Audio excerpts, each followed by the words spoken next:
Assalamualaikum ya. Ya, lagi ngajar. Gimana?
Ya, oke ya. Jadi sekilas, walaupun ini materinya sudah diterangkan oleh Bu Indri ya di pertemuan sebelumnya, Putri sekilas saja tentang teori dari timbang terima. Ini pun timbang terima Putri paparkan juga timbang terima yang di ruangan dulu ya, yang antar perawat dulu, bukan perawat anestesi. Jadi di sini timbang terima ini adalah sering disebut sebagai operan ya, makanya tadi Adi bilang hand cover, harusnya betul hand over ya. Jadi nama lain timbang terima ini adalah operan atau hand over. Di sini adalah teknik atau cara untuk menyampaikan atau menerima suatu laporan yang berkaitan dengan keadaan pasien. Jadi yang namanya operan atau timbang terima atau hand over adalah teknik untuk menyampaikan atau menerima informasi yang kaitannya dengan keadaan pasien. Jadi harapannya kalau timbang terima di ruang rawat inap itu karena perawatnya shift-nya 3 kali ya harapannya dengan adanya timbang terima akhirnya sinambung 24 jam. Ya 8 kali 3 kan akhirnya jadi 24.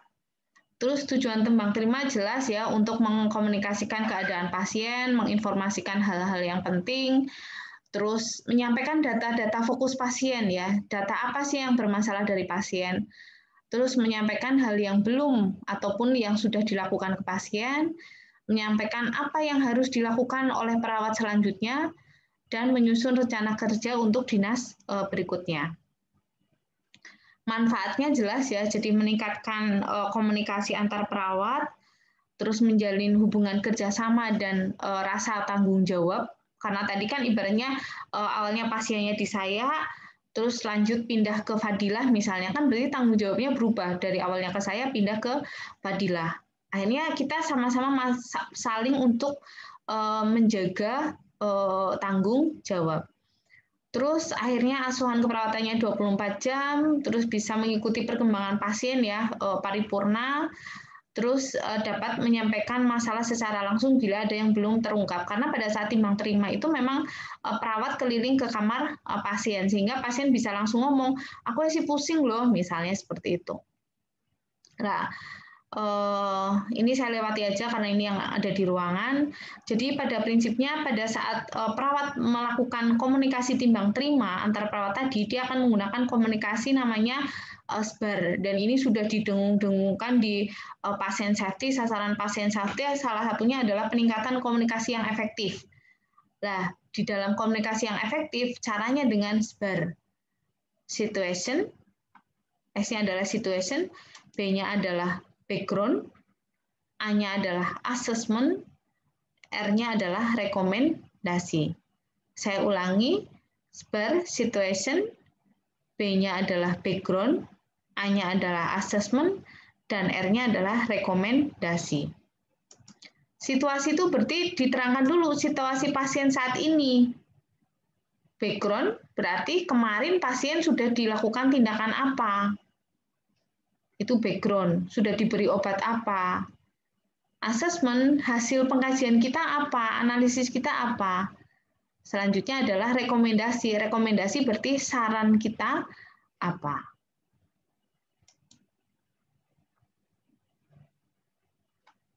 Oke. Gading Esa, halo Gading Esa.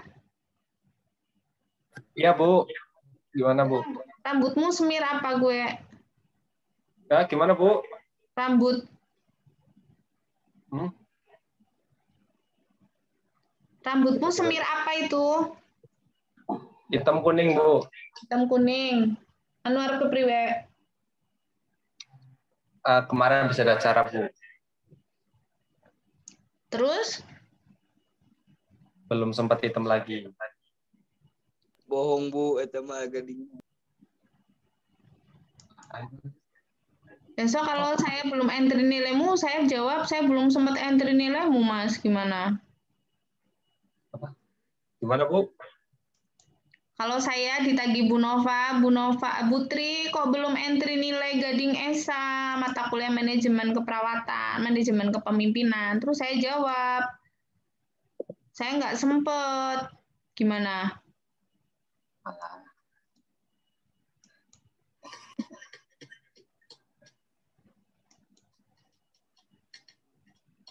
Gimana Gading Esa?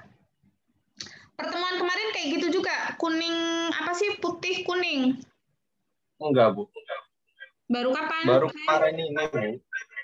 Kemarin ada acara. Betul nggak Isma? Saya nggak serili kemarin.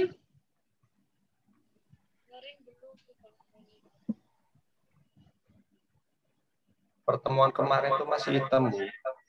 Masih hitam. Lah terus harap kapan diirengi maning? Mau kuliah offline, Boh? Kemarin tuh belum sempat. Oke, mau hari apa? Ya, besok. Besok jam? Iya, siang, sore. Sing benar, siang apa sore? Ya, kalau siang panas kan bisa sorenya, Bu. Kamu kayak cewek aja deh. Oh iya, iya. Kan santai aja, nggak buru-buru. Ya biar nggak buru-buru banget. Nggak buru-buru banget. Siang bisa makan siang dulu. Makan siang dulu. Pagi dulu, subuhan dulu, Mas. Kayak gitu. Ya, mau subuhan dulu. Nanti duhuran dulu. Asaran dulu. Nggak kayak gitu. Lagi gelewean apa kepriwe, Gading Esa?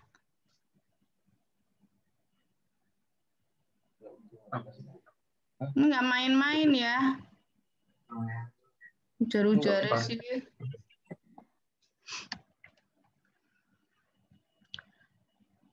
Gimana? Saya nggak akan koreksi kelas apa ini. Isma kelas apa ya? Saya lupa. Kelas A, Bu. Kelas A. Saya nggak akan koreksi kelas A. Nek, rambutmu urung ireng. Kepriwe? Besok, Bu, hitam. Oke. Jam? Jam 2 siang. Oke, jam 2 siang kirim fotomu ke Isma. Nanti Isma ke saya. Mudeng ya? Ya, oke, Bu. Oke. Terus lanjut, ini tadi masalah rambut. Selanjutnya Putri mau nanya, tadi SBAR kepanjangannya apa Gading Esa? Gimana Bu? S-bar. Kepanjangannya apa? Apa? S-bar. Sabar ya Allah gitu. Bentar Bu, baru inget yang A sama R-nya Bu. Ya, sebutin aja dulu A sama R-nya. Yang S-nya itu situation, B-nya itu background, A-nya assessment, R-nya recommendation. Oke. Udah dikasih tahu temennya ya? Sebelah ada yang ngasih tahu Bu. Ya, sekelas apa kepriwe? Sekelas. Siapa namanya? Ibnu sama Andreas Bu. Oh, iya baiklah. Oke, lanjut dulu ya. Apa sih baru?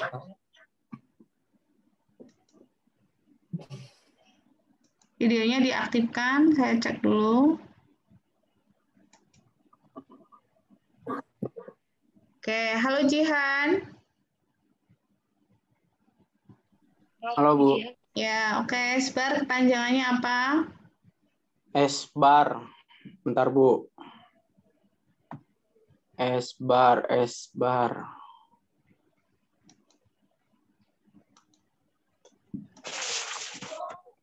Bentar Bu. S-bar itu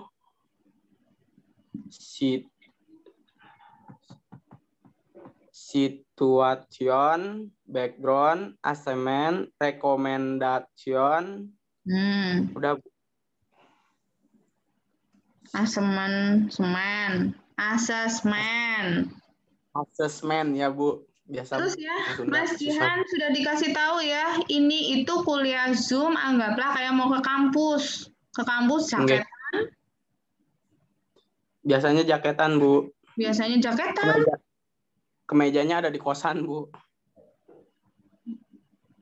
Saya nanyanya apa sih? Saya nanya apa? Saya nanya kemejamu di kosan apa gimana? Enggak kan? Iya Bu. Mudang ya. Jangan-jangan kamu kemarin nggak ikut kuliah saya yang pertama, Zoom yang pertama. Ikut Bu. Ikut Bu. Yang kemarin tuh pakai kaos. Pakai kaos, sih nggak mau jaket. Udah boleh. Zoom selanjutnya saya keluarkan ya. Kalau ada yang tidak sesuai aturan. Oke Bu. Oke, diperhatikan untuk yang lain.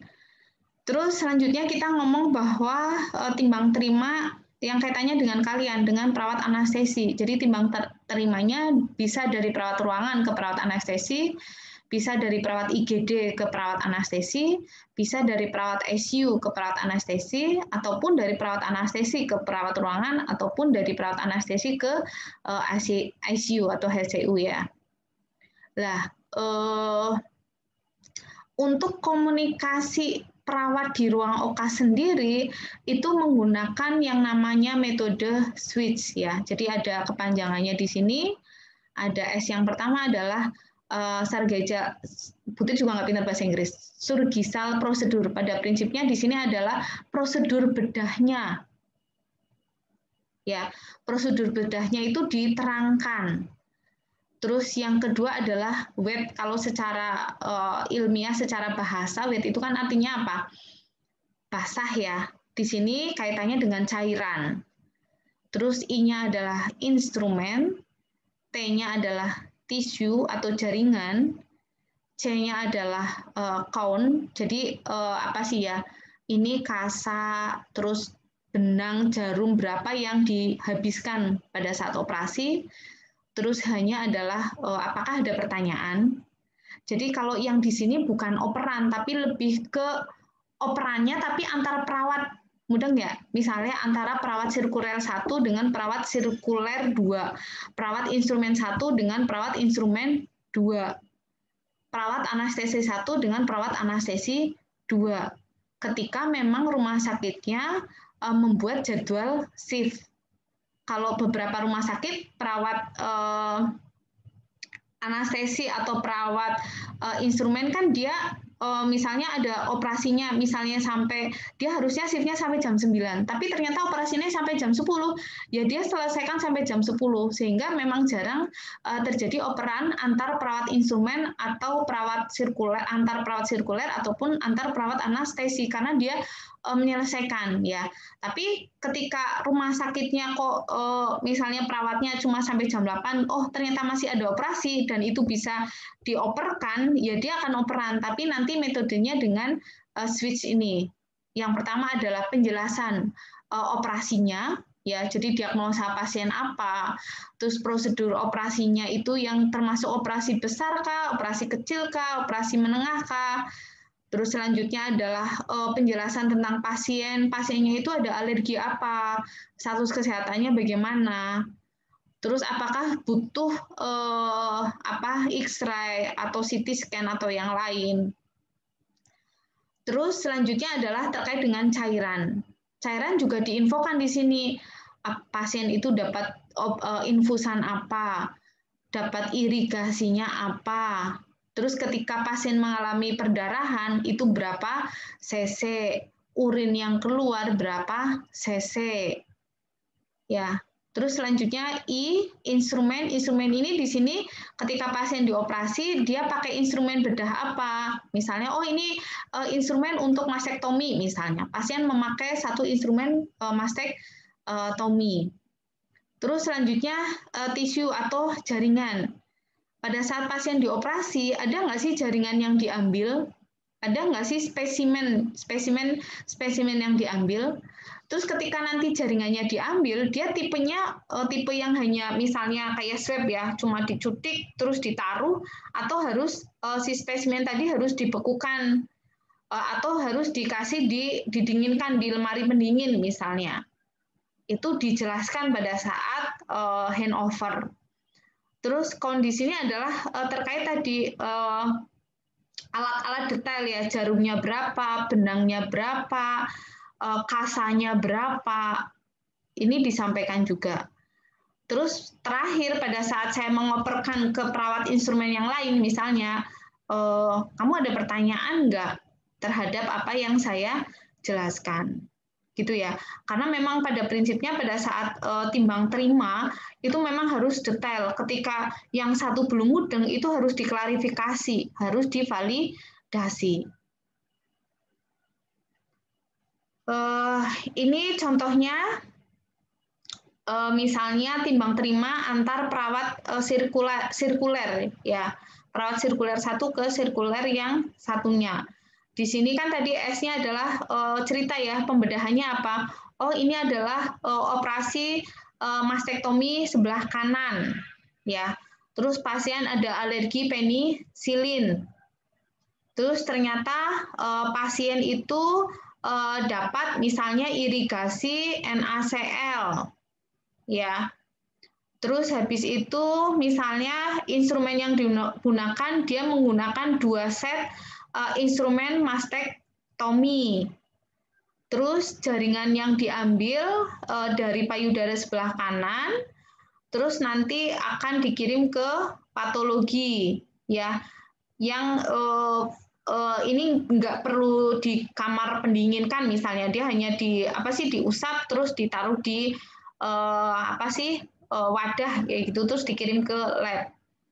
Terus di sini count itu berarti jumlah ya ibaratnya. Di sini menggunakan 12 jarum, terus misalnya menggunakan 20 kasa laparotomi spong.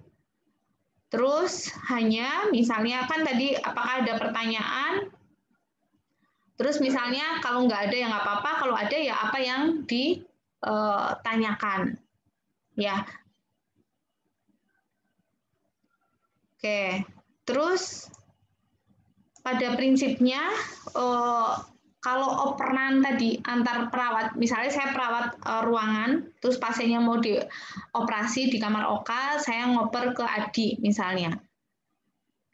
Di situ adalah pada saat operan adalah terjadi pelimpahan wewenang dan tanggung jawab. Yang awalnya pasien itu jadi tanggung jawab saya, sekarang berpindah tangan ke Adi.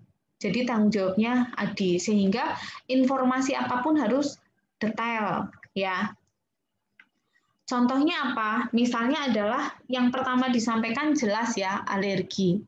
Karena nanti akan ngaruh ke premedikasi pasien kalau disampaikan di awal. Jadi harus detail. Oh, pasien punya alergi apa, nanti premednya akan berbeda ya. Jadi harus disampaikan.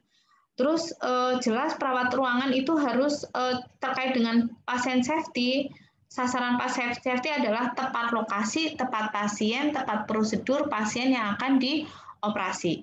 Jadi pasiennya benar, prosedurnya benar, tempatnya benar. Itu juga harus dioperkan ya. Jadi sama-sama, oh ya yang mau dioperasi misalnya tadi payudara yang sebelah kanan.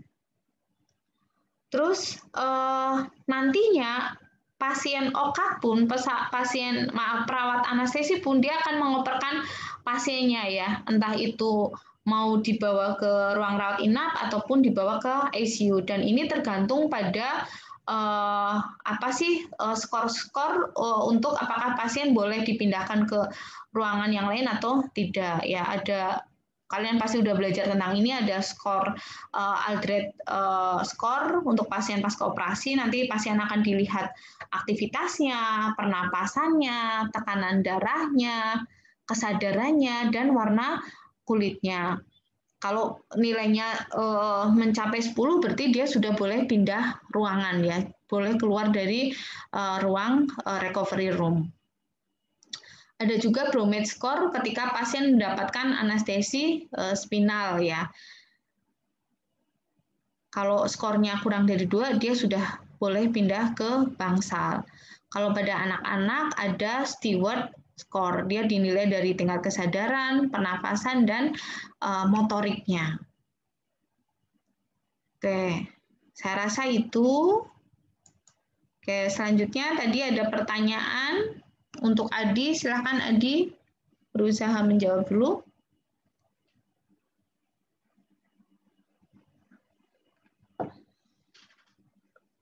Silakan Mas Adi.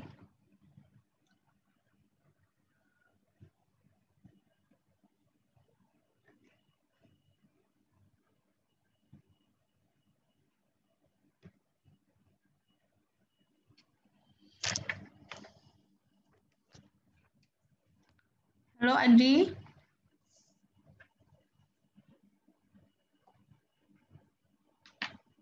Bentar Bu, lagi nyari Bu.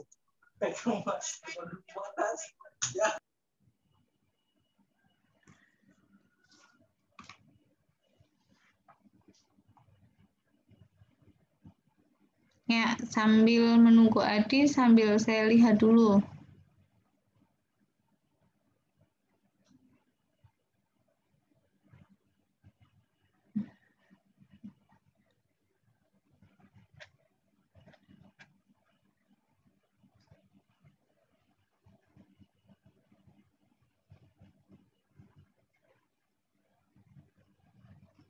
Oke, saya pengen lihat punya Dila ya. Dila, saya share screen ya.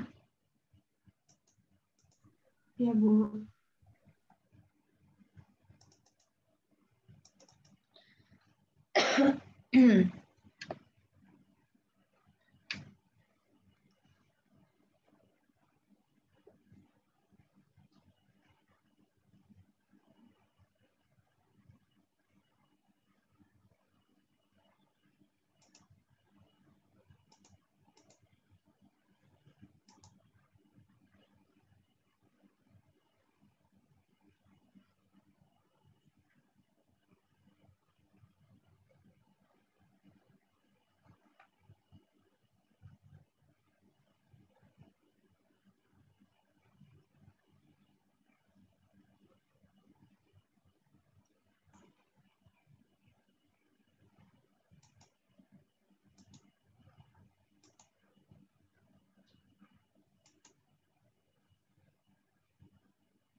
Ya, silakan Dila.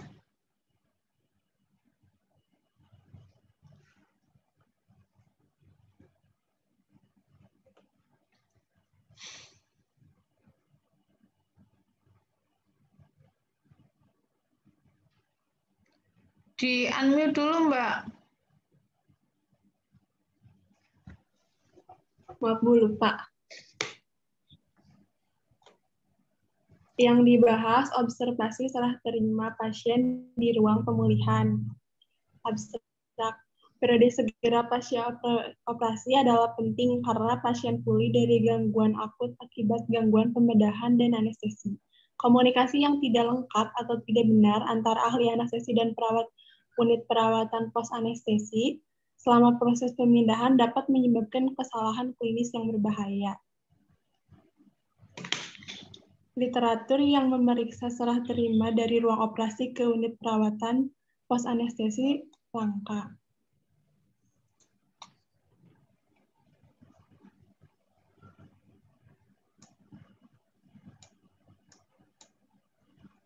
Latar belakangnya, periode segera pasca operasi adalah masa flux fisiologis yang signifikan di mana pasien pulih dari gangguan akut akibat anestesi dan pembedahan.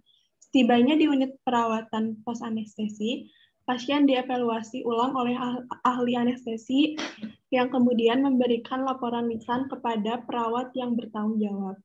Telah ditetapkan bahwa transfer informasi selama serah terima sangat penting untuk keselamatan pasien. Ada banyak literatur yang menjelaskan pentingnya serah terima antara berbagai penyedia layanan kesehatan. Telah diakui pentingnya pemeriksaan item data mana yang dianggap oleh para profesional kesehatan sebagai penting untuk proses serah terima. Namun hanya sedikit penelitian yang meneliti kualitas interpersonal dalam penyerahan pasien.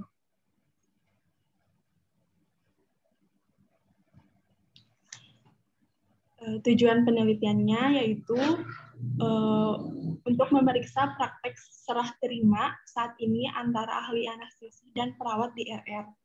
Lokasinya, penelitian ini dilakukan di ruang pemulihan di rumah sakit distrik di Inggris.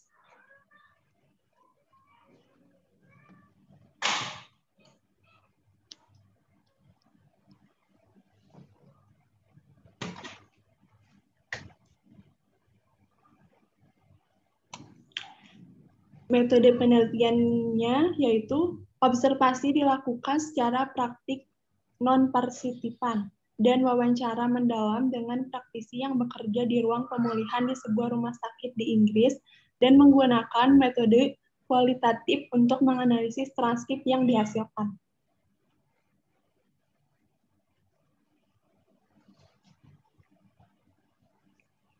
Adapun prosedur serah terima antara penata anestesi kepada staf RR mencakup hal-hal berikut. Yang pertama, serah terima dalam konteks, serah terima dalam transfer ilmu, serah terima sebagai pengalihan tanggung jawab, serah terima sebagai titik audit, dan menyelesaikan prosesnya.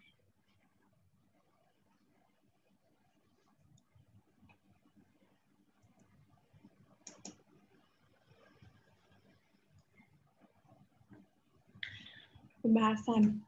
Tanggung jawab ahli anestesi selama penyerahan di ruang pemulihan merupakan subjek bimbingan dari organisasi profesional. Ini menetapkan bahwa ahli anestesi harus secara resmi menyerahkan pasien, tinggal jika ada masalah, membiarkan pasien dalam kondisi stabil dan memuaskan, dan meninjau pasien sebelum keluar dari pemulihan.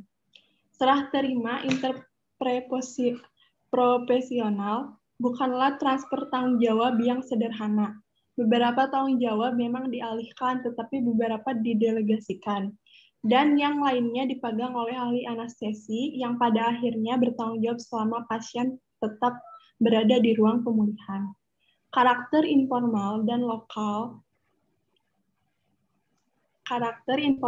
lokal yang dinegosiasikan dari serah terima yang kami amati tampaknya kontras dengan prosedur yang ditentukan dan diformalkan dengan cermat dalam pengaturan keselamatan. Kritis lainnya.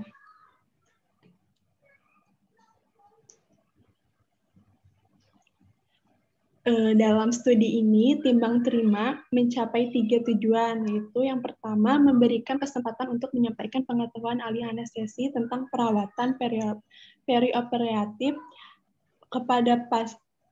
kepada perawat penerima untuk memfasilitasi perawatan pasien yang sedang berlangsung. Yang kedua, menandai transisi tanggung jawab dari satu profesional ke profesional lainnya. Yang ketiga, memberikan titik audit untuk meninjau apa yang telah dilakukan dan merencanakan pengelolaan lebih lanjut.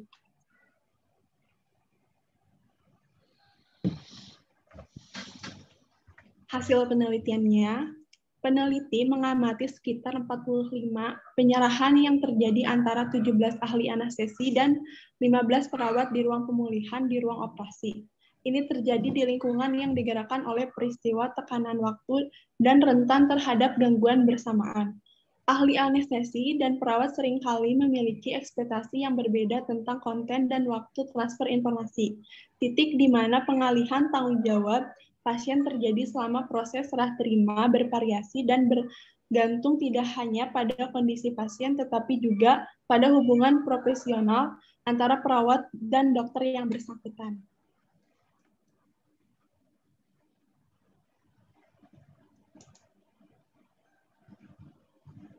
Kesimpulannya, serah terima pasien di ruang pemulihan sebagian besar bersifat informal, namun menunjukkan banyak ketegangan yang melekat, baik profesional maupun organisasional. Meskipun prosedur penyerahan formal sering dianjurkan untuk mempromosikan keselamatan, kami menyarankan bahwa prosedur tersebut kemungkinan besar akan bekerja paling baik ketika elemen informal dan faktor budaya yang mendasari mereka diakui. Ya, terima kasih. Kalimatnya ya pakai Google Translate apa Mbak? Dan faktor budaya yang mendasari mereka diakui. Ya, pakai Google Translate tapi per kalimat, jangan satu paragraf ya, nanti aneh soalnya kalau dibaca. Iya Bu, soalnya itu jurnalnya dari ini. Ya iya, jurnal internasional, nggak apa-apa. Oke, terus halo Adi, yuk waktunya udah mau habis, silakan dijawab Di. Ya Bu, soalnya nggak ada Bu, kalau seadanya gimana Bu? Loh ya emang sebisamu Mbok. Yuk, jadi, waktunya udah mau habis. Kekurangan dalam timbang serah terima, penjelasan perawat kepada pasien dan keluarganya memakan waktu lama.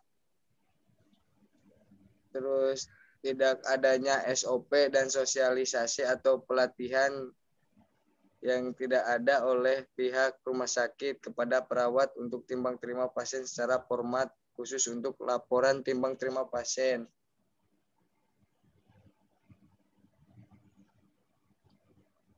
Terus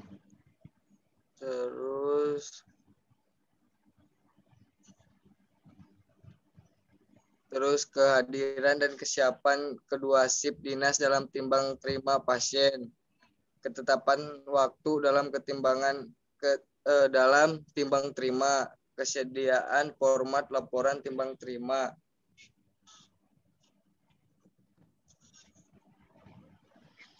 ya, udah. Udah Bu. Ya, saya bantu jawab ya, Flora. Pertanyaannya tadi bagus. Apa sih selain multitasking, apalagi sih yang menghambat timbang terima? Jelas ya, kesiapan dua belah pihak. Ketika saya perawat ruangan, saya mau ngoperan, saya nggak siap informasi. Terus Flora sebagai perawat anestesi juga lagi nggak siap juga untuk menerima informasi, itu bisa jadi hambatan. Terus saya sepakat tadi dengan Adi, ketika ada SOP timbang terima, tapi itu tidak dilakukan, ya sama aja bohong. Atau di rumah sakit tadi nggak ada SOP-nya, SOP standar operasional prosedur untuk timbang terima, ya sama aja. Akhirnya jadi